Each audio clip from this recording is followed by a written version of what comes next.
Hello everyone, simply studies চ্যানেলের পক্ষ থেকে তোমাদের সকলকে জানাই স্বাগত।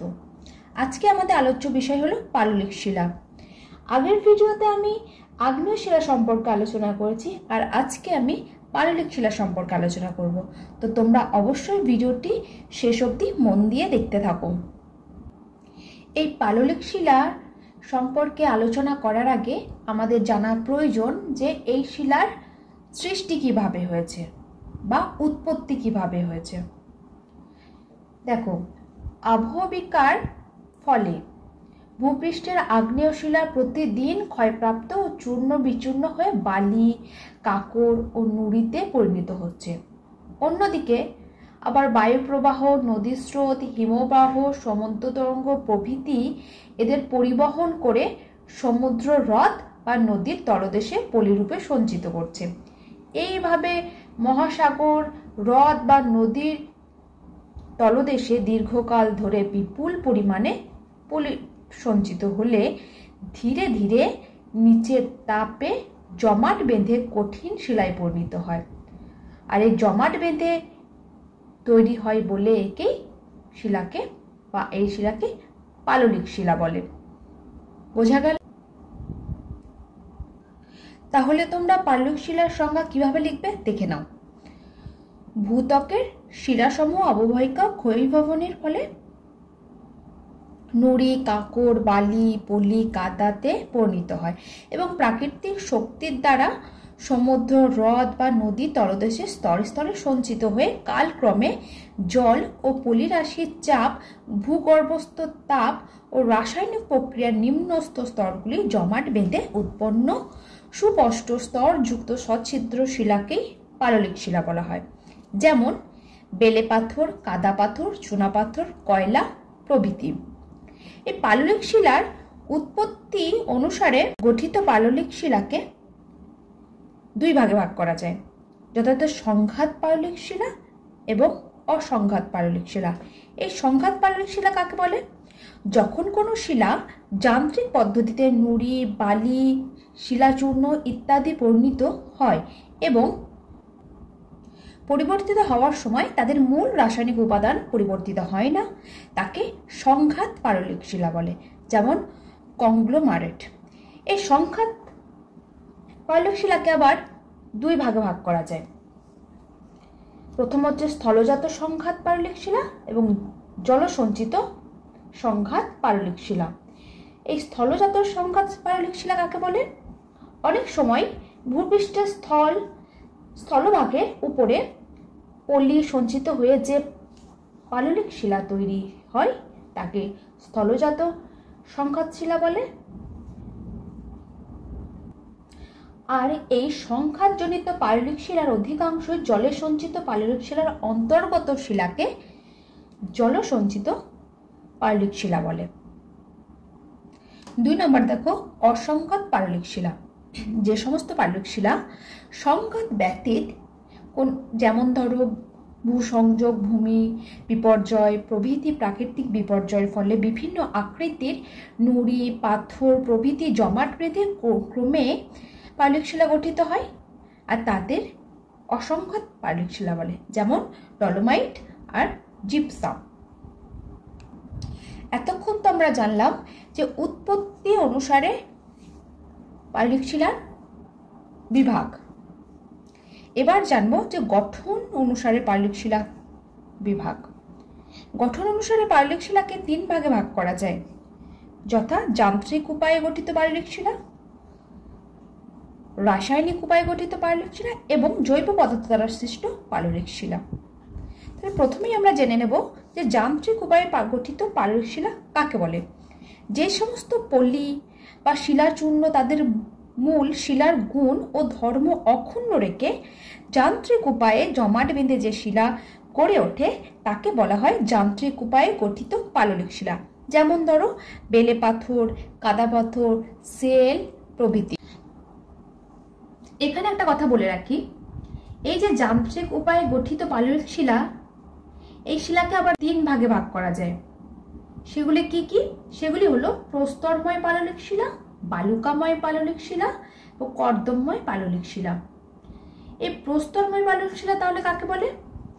যখন কোনো পাললিক শিলায় 50% বা তার বেশি স্থানে 2 মিলিমিটারের বেশি ব্যাসযুক্ত শিলাখণ্ড পাওয়া যায় তাকে প্রস্তরময় পাললিক শিলা বলে। যেমন ধরো কংগ্লোমারেট, ড্রেনিয়া, ব্রেকলিয়া ইত্যাদি। 2 নম্বর বালুকাময় পাললিক শিলা। এই বালুকাময় পাললিক শিলা কাকে বলে?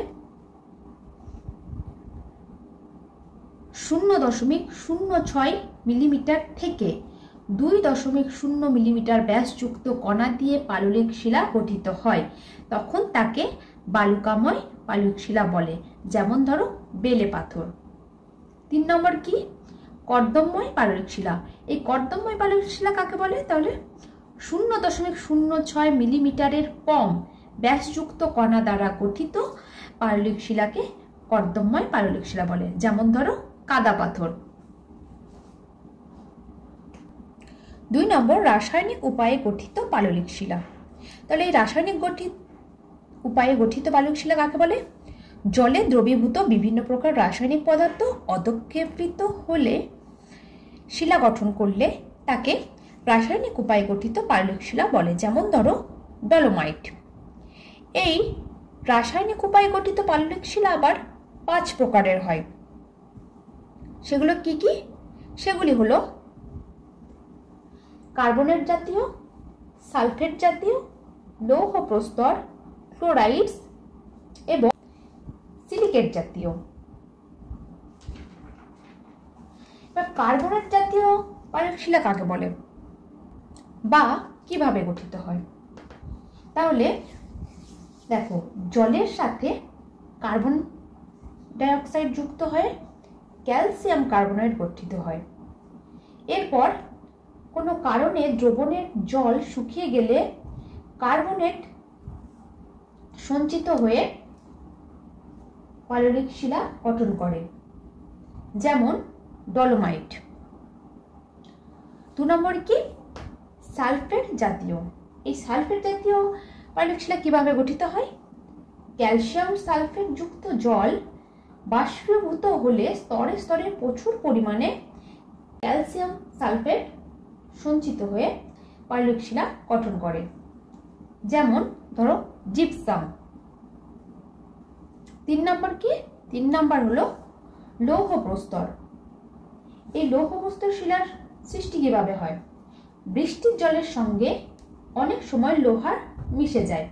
এই জল বাষ্পীভূত হলে লোহার তলদেশে সঞ্চিত হয়ে এই ধরনের শিলা গঠন করে, তাকে লৌহ প্রস্তর শিলা বলে। যেমন হেমাটাইট, লিমনাইট ইত্যাদি। সমুদ্রের জলে প্রচুর পরিমাণে ক্লোরাইডস থাকে। জল বাষ্পীভূত হলে লবণ পদার্থগুলো স্তরে স্তরে সঞ্চিত হয়ে এই পাললিক শিলা গঠন করে। যেমন ধরো খনিজ লবণ। 5 নম্বর সিলিকেট জাতীয়। অনেক সময় জলের সঙ্গে সিলিকেট দ্রবীভূত অবস্থায় থাকে এবং জল বাষ্পীভূত হলে সিলিকেট জমাট বেঁধে এই শিলা সৃষ্টি করে। যেমন চার্ট, ফিল্ড প্রভৃতি। এবার চলে আসি জৈব উপায়ে গঠিত পাললিক শিলা। দেখো, সঞ্চিত জৈব পদার্থ বা জীবদেহের চাপের ফলে যে শিলা গঠন করে তাকে জৈব বা জৈবিক উপায়ে গঠিত পাললিক শিলা বলে। যেমন ধরো চুনাপাথর। এই যে জৈবিক বা জৈব উপায়ে গঠিত পাললিক শিলারও কিন্তু 4টি শ্রেণীতে বিভক্ত। সেগুলি হলো চুনময়, 2 নম্বর কার্বনময়, 3 নম্বর বালুকাময় এবং 4 নম্বর লৌহময়। এই চুনময় পাললিক শিলা কাকে বলে? দেখো, প্রাণীদের কঙ্কাল বা দেহবরণ চুন দ্বারা গঠিত। এদের মৃত্যুর পর সেই অদ্রাব্য চুন জাতীয় পদার্থ সমুদ্র বক্ষে সঞ্চিত হয়ে শৈলভূত হয় এবং এই পাললিক শিলা গঠন করে। যেমন ধরো চুনাপাথর, ডলোমাইট ইত্যাদি। 2 নম্বর কি? কার্বনময়। কার্বনময় পাললিক শিলা কাকে বলে?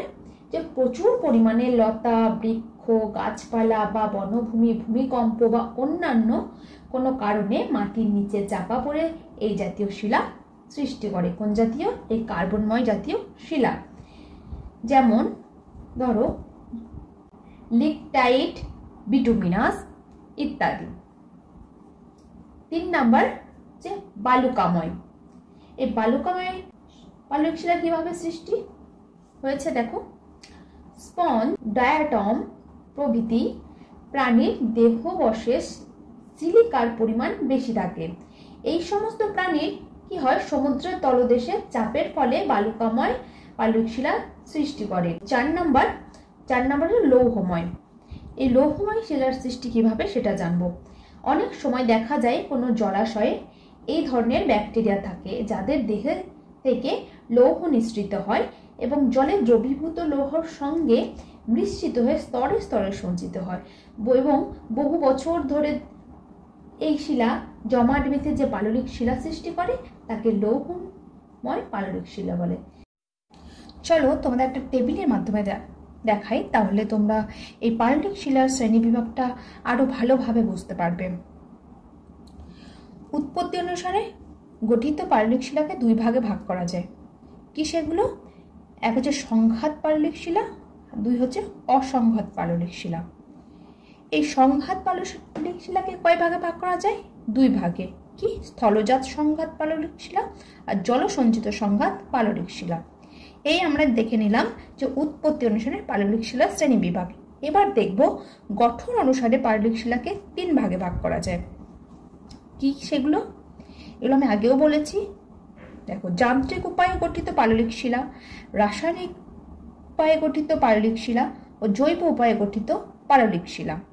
এই যান্ত্রিক উপায়ে গঠিত পাললিক শিলাকে আবার 3 ভাগে ভাগ করা যায়। সেগুলো কি? প্রস্তরময় পাললিক শিলা, 2 নম্বর কি? বালুকাময় পাললিক শিলা, আর 3 নম্বর কর্দমময় পাললিক শিলা।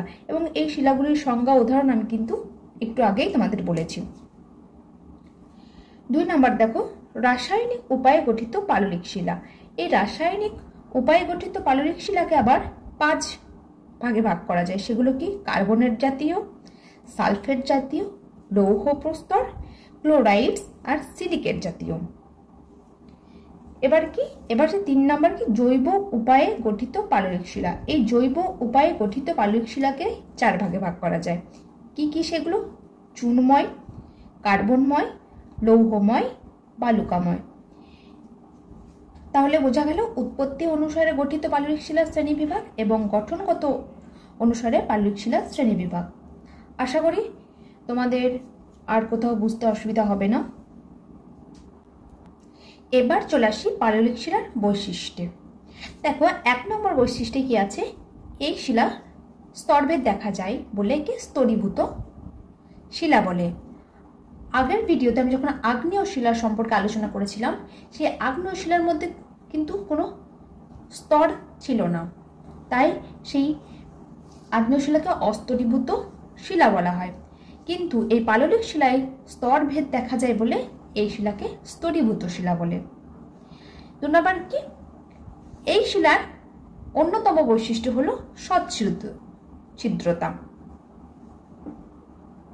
3 নম্বর, পাললিক শিলা সহজেই ক্ষয়প্রাপ্ত হয়। কেন হয়? কারণ এই শিলা অত্যন্ত নরম প্রকৃতির হয়। 4 নম্বর, এই শিলার অন্যান্য শিলার থেকে হালকা, অর্থাৎ আগ্নেয় শিলা ও রূপান্তরিত শিলার থেকে কিন্তু হালকা এই পাললিক শিলা। 5 নম্বর, পাললিক শিলায় কোনো রকম স্ফটিক আকার বা স্ফটিক লক্ষ্য করা যায় না। 6 নম্বর, পাললিক শিলা সাধারণত কেলাসিত হয় না। 7 নম্বর, দেখো, এই শিলা জৈব উপাদানে গঠিত হয় বলে সাধারণত পাললিক শিলার স্তরের মাধ্যমে কয়লা, তারপর প্রাকৃতিক গ্যাস, খনিজ তেল পাওয়া যায়। কোন শিলার মধ্যে? এই পাললিক শিলার মধ্যে। 8 নম্বর, এই শিলায় জীবাশ্ম দেখা যায়। কথাটা বললাম, এই জীবাশ্ম জিনিসটা কি? এই জীবাশ্ম হলো স্তরে স্তরে যখন জমাট বেঁধে এই পাললিক শিলা সৃষ্টি হয়, তখন কখনো কখনো সামুদ্রিক উদ্ভিদ বা প্রাণী তার মধ্যে চাপা পড়ে যায়। পরে পাললিক শিলার মধ্যে ওই উদ্ভিদ বা প্রাণীর দেহ প্রস্তুরীভূত হলে তাদের দেহাবশেষ ছাপ থেকে যায়। এই ছাপটাকেই বলা হয় জীবাশ্ম। কিসের ছাপ? সেটা সামুদ্রিক প্রাণী হতে পারে বা জলজ উদ্ভিদ হতে পারে। এই যে চাপা পড়ে গিয়ে সেই সব সামুদ্রিক উদ্ভিদ বা প্রাণীর যে ছাপ, সেই ছাপটাকে বলা হয় জীবাশ্ম। চলো তোমাদের একটা জীবাশ্মের ছবি দেখাই, তাহলে হয়তো তোমরা বিষয়টা আরো ভালোভাবে বুঝতে পারবে।